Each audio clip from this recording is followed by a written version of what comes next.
Ok, continuiamo il viaggio nella cultura musicale sarda, adesso parlando della lingua.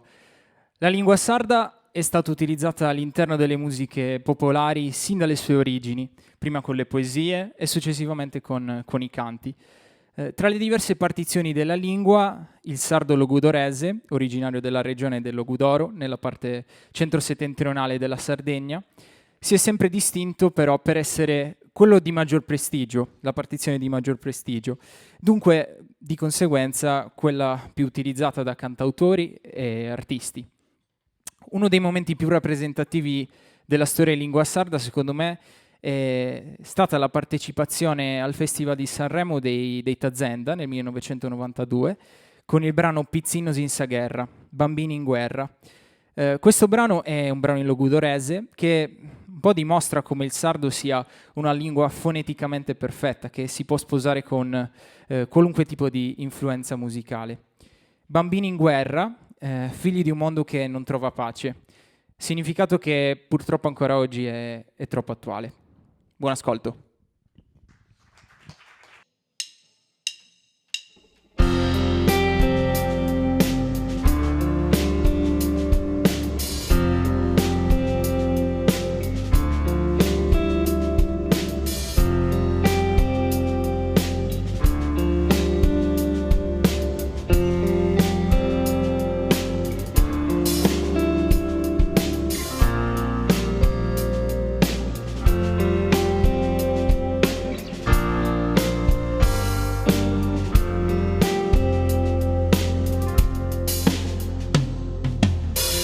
Se de mutria mala morigan densos pensamentos, le strade su greco sala inspinghe de costellamentos, brinca sostraventos e vestida sul ludo, puro sino a tener vanto. Prova a dare un azzudo,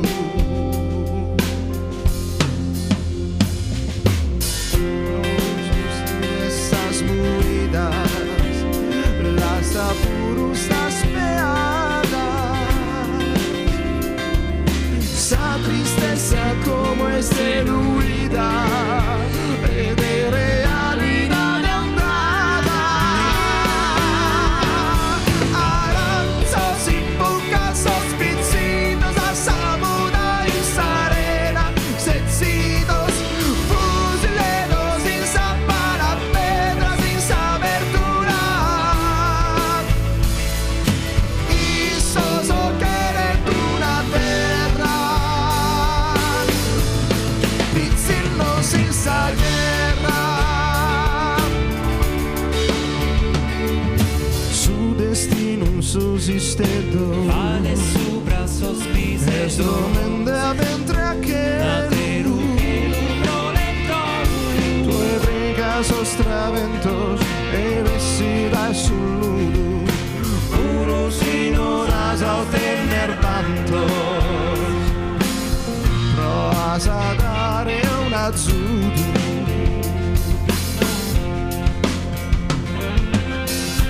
finzas sacando esa pena, su mundo esas manos a dare. Iscrivati che in buona vena, forse sa ciò che su chi sei.